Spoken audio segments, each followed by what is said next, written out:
Hello and welcome to Intro to Storytelling. This is the first lecture, Lecture 1, What is a Story? And be sure to check for more ideas and activities in the supplemental materials on the Udemy site.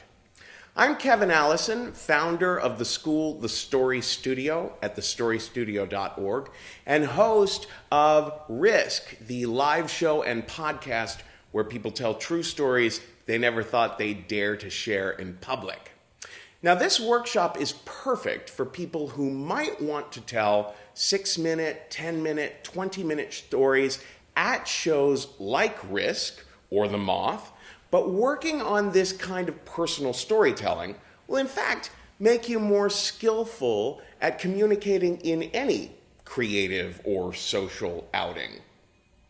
As I've said, we're going to start with the elementary question, what is a story, for our purposes, because that word is used in different contexts quite a lot. So it's important to define a couple of things that the kinds of stories we'll be working on here should always have.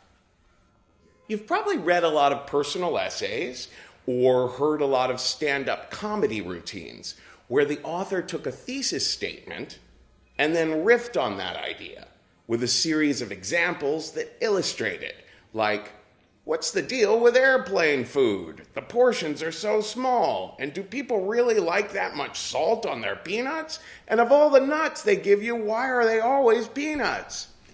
That's not a story. It's more like a stream of consciousness that's merely sticking to a theme. If you appear on my show, Risk, or on any other oral storytelling show on stage, or on the radio, or online, you'll want to make sure to include two essential ingredients of all stories. The first thing you need is a human, at least one. A story usually centers on a person. You might think, oh no, I wanted to tell a story about skydiving. But perhaps you could reframe that idea so that your story is about how your wife became obsessed with skydiving and you just couldn't seem to change her mind about it.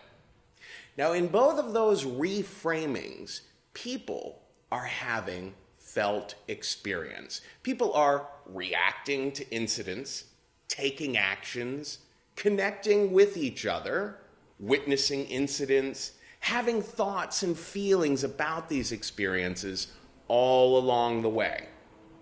The first thing that we, the listeners, latch onto when hearing a story is a person to be able to relate to, maybe even to sympathize with.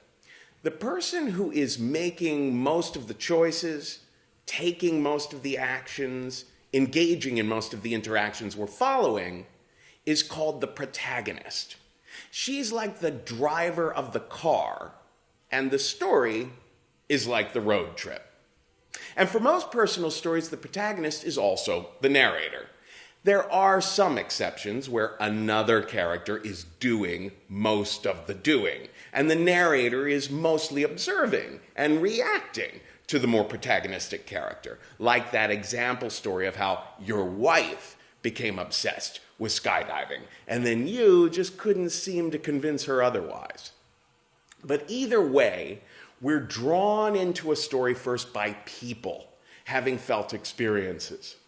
So, when you do think back on a particular series of incidents you'd like to share about, ask yourself, now who was I before all that went down? What was I most hopeful for at that time, or most anxious about?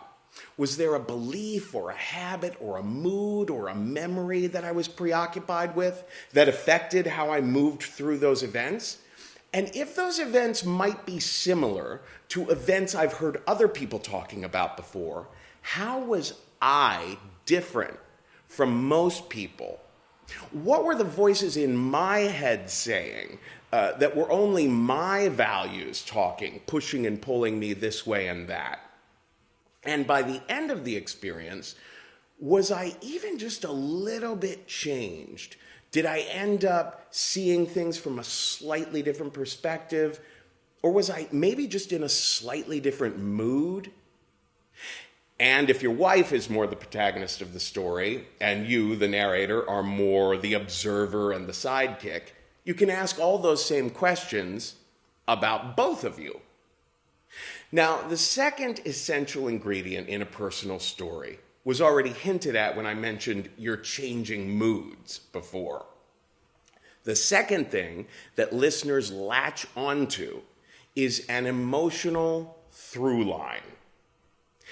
If the narrator and/or protagonist, who I'll just call the hero from now on, if the hero really cares about what's happening in the story, we're likely to care too.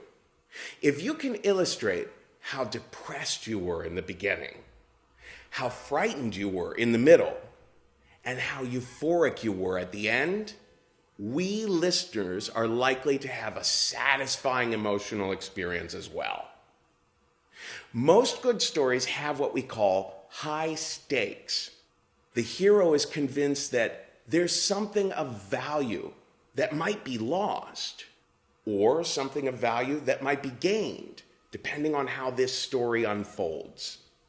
If you ever attend a storytelling workshop with other students in the room, you might have a class where some woman gets up and she says, "Oh, she was once stabbed by a mugger, and the paramedic said she might not get to the hospital in time to live." And you sit there in class thinking, "Oh my gosh, the stakes of this woman's story are so high, it's life and death. My stupid story is just about how much I wanted Barbie's dream house when I was 7 years old." But when you were 7 years old, getting Barbie's dream house for Christmas might have meant almost as much to you as getting to the hospital fast enough was for that woman, because your 7-year-old heart and mind didn't know of anything more precious and important than Barbie's dream house. So show us how invested you were in getting that gift. Show us your fantasies, your sleeping dreams, your conversations you had with your mom and dad about it, and Santa maybe, what you remember of the TV commercial for the dream house, and so on and so on. Show us your hopes and fears, rising and falling throughout the story, and we'll begin to care about that Barbie's dream house as much as you did back then.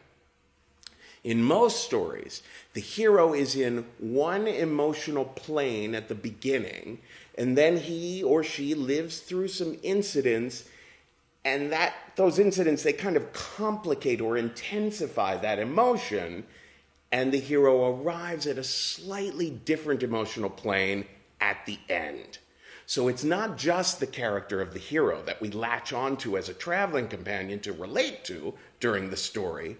It's also the shifting values and moods of that character as life throws sad or ridiculous or delightful or scary circumstances at the hero, so that the hero starts really caring. That's why in Lecture 2, we'll focus on brainstorming on stories about moments in your life where you really cared how things were going to turn out. Thanks for watching.